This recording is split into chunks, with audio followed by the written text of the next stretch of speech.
Whenever you hear about the next big leap in artificial intelligence, there's always a story behind the tech. And that story, it often goes back decades.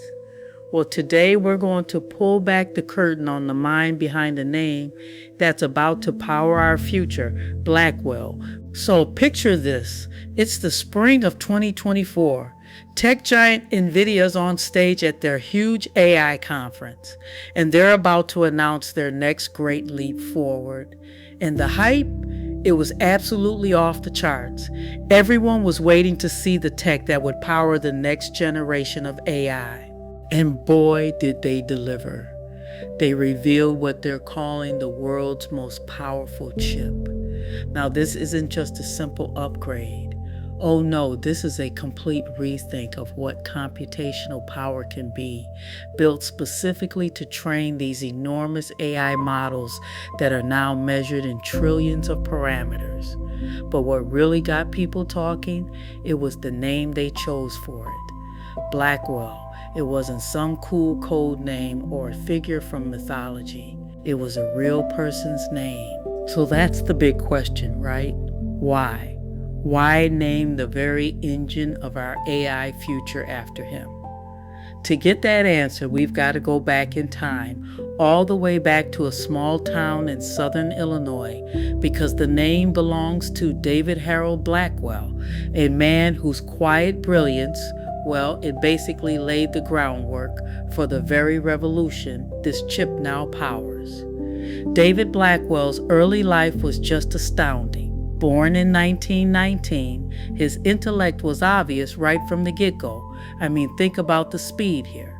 He starts college at just 16 years old and has his PhD in math by 22. And he did all this in an era that, let's be honest, threw up huge roadblocks for a young black man.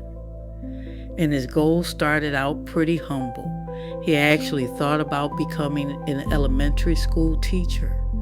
But his professors at the University of Illinois, they saw something more. They saw a kind of genius you only see once in a generation. And they pushed him hard to chase it at the highest level possible.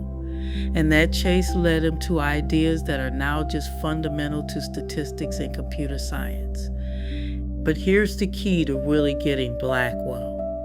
His goal wasn't just about solving problems. He was on a quest for a deeper, simpler truth.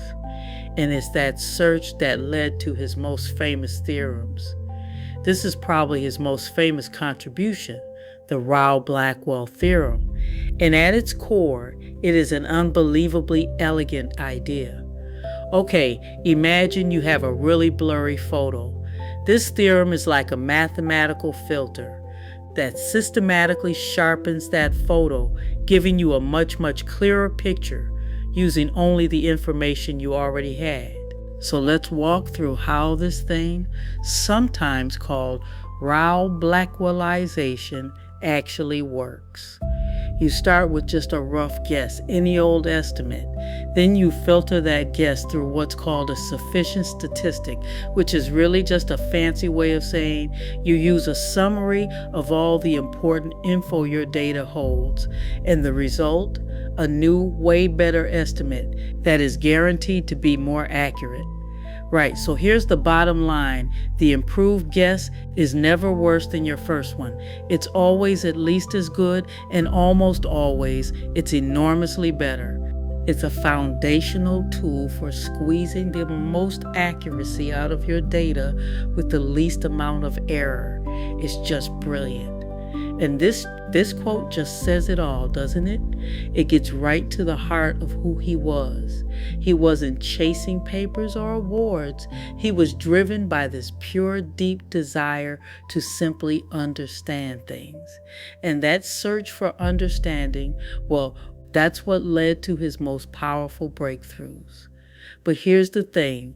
Blackwell's journey to understanding was anything but simple.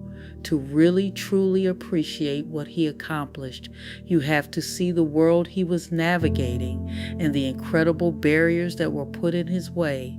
I mean, just listen to what he was up against. even as a prestigious fellow at the Institute for Advanced Study. He was literally denied entry into the main math building at Princeton. When a famous statistician tried to hire him at UC Berkeley, he was blocked because a department head's wife didn't want to socialize with a black person. When he was looking for his first job, he sent out 105 applications, every single one to a historically black college, because he knew those were the only places that would even consider him. But here's the incredible part. Despite all of that, despite the systemic roadblocks, you just couldn't deny his talent. His ideas were too powerful, his work too important to be ignored, and eventually the world started to catch up. In 1954, the very same university that had once rejected him, UC Berkeley, made him a full professor. A decade later, he hit this monumental milestone. He became the first black scholar ever elected to the National Academy of Sciences. His legacy was so huge that in 2014, President Barack Obama awarded him the National Medal of Science after his passing. Okay, so this is where it all comes together. This is his lasting blueprint, how his theoretical ideas from the 1950s became the essential software for the hardware of today. I mean, his name is literally all over so many of these foundational ideas. We talked about the Harold Blackwell theorem, but there are also Blackwell optimal policies, which are key to how AIs learn through reinforcement learning, and the Blackwell channel in information theory. Each one of these is like a pillar holding up our modern tech world. Now, I want you to just look at this number for a second. $208 billion. That is the number of tiny transistors they have packed onto a single Blackwell GPU. It is a number so ridiculously large, it's hard to even wrap your head around. It's an incredible feat of engineering, and that is where the two stories meet. Every single one of those 208 billion transistors is designed to run tasks based on the mathematical principles Blackwell helped pioneer. The very logic of how an AI learns, how it makes the best decision, how it processes information, it is all rooted in the foundation he helped build decades and decades ago, which brings us right back to where we started. With all the famous names out there in computer science and physics, why pick David Blackwell, a statistician and mathematician? Why him? The answer, it turns out, is as elegant as one of his own theorems. It's because the hardware, the chip itself, is only half the story. The chip is the engine, sure, but the logic, the understanding of how to make that engine learn and decide and predict, that's all built on the framework that David Blackwell pioneered. You see, his real impact wasn't just in one field. He wasn't only a statistician. He was building the intellectual bridges between all these crucial areas. Bridges that today's AI and machine learning systems travel across every single second of every day. So really, naming this chip after David Blackwell is more than just an honor. It's an acknowledgement, a reminder of the hidden architects of our world. And it makes you wonder, doesn't it? Whose foundational work, whose deep understanding are we all building on today without even knowing their names?